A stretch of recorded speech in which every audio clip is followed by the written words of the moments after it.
Hellraiser 7, Deader, which is one of the dumbest titles I've ever heard in any horror movie title ever. Like, that is a dumb title. And there's even a group of people in this movie called Deaders, which just, in English, does not make sense, and it's really, really just a dumb name. So, before I even watched this movie, I literally was like, okay, this is, I don't know if this will be good or bad, but that is terrible as a name. And this one, like Hellraiser Bloodline, I feel like is definitely my least favorite. I don't know which one to choose, this one or Bloodline.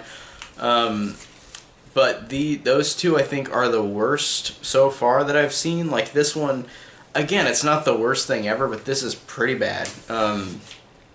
There's a couple positives I can give Deader though, in that the Amy character is fine. I didn't mind her. I thought she was cool. But everything else is just really, really just uninteresting.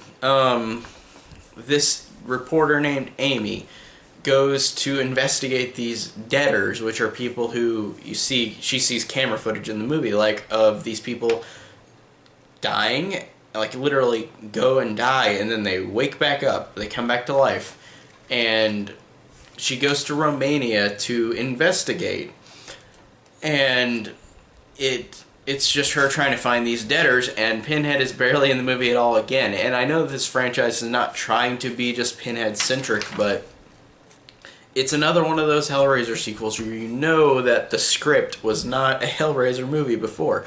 And honestly, like I said whenever I reviewed Hellraiser Inferno, the fifth one, I thought that one was actually really good, even though it was obviously not supposed to be a Hellraiser movie. It was a script for something else, for a hard-edged cop or a hard-edged detective thriller. Like, that was not gonna be a Hellraiser movie until they incorporated it into that. So I enjoyed 5 a lot. And 6, I don't remember. I don't know. I think that was definitely a Hellraiser script. But this one was not, where it was obviously like there's something else going on. This movie's never going to get any popularity, but let's put Pinhead in it and call it Hellraiser Deader. So it's basically just not that. It's not interesting, and it's not an interesting script that was incorporated into the Hellraiser movie like the fifth one was.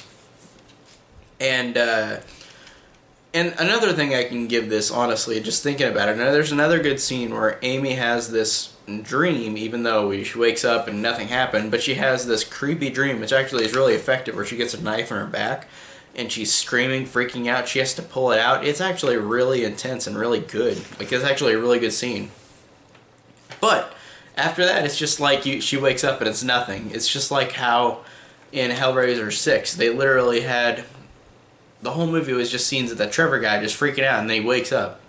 Or he stops imagining something going on. So, it's just like that. Where it's really just dumb dream jump scares, and they're just not any effect to the story at all. And as the movie goes along, like, Pinhead... like, he appears towards the end, and the Amy character is there too with the deaders, and Pinhead, like, kills them because they're using his, like, ability or something, or, like, something stupid like that. And he kills them all in a cool way, honestly, because, like, these chains impale all of them through a line. Like, that was kind of cool. And I guess I can give this a positive thing, too. The ending with Amy...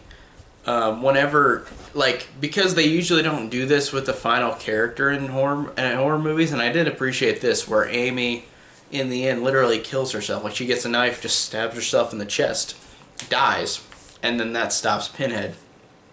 So I like that actually did do something different than a typical horror movie did, but the movie is bad in a lot of ways, so it's not like I can give that something very positive, but that's a good thing in a bad movie, or in a badly entertaining Hellraiser movie. And then, of course, at the very end, the box is recovered. Some more sequels, obviously. We're going to have more sequels. We always are, so far. I don't know if Hellraiser, if the last one they made is, like, the end of it or not, but this implied we have sequels, and I know there are more sequels, because Hell World is next. Is that what it's called? see. Yes, Hellworld.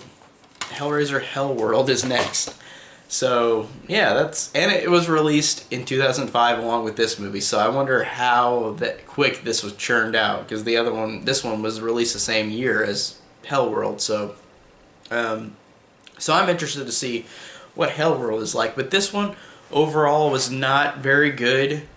It had some positive things about it. The main character, that scene where she's pulling the knife out of her back, is really actually intense. I like that she killed herself in the end, and that sounds bad saying that. That's not what I mean. But I like how they do that with the main character that usually it's a survivor. She just kills herself off. I like that, and she stops his reign for now. Because, of course, the box is recovered, so of course there's going to be more sequels. But this one overall was just pretty bad, like Bloodline, and it didn't have that many things going for it, but it had a couple positives, so it's not a terrible movie. It's just not very good, like Bloodline was.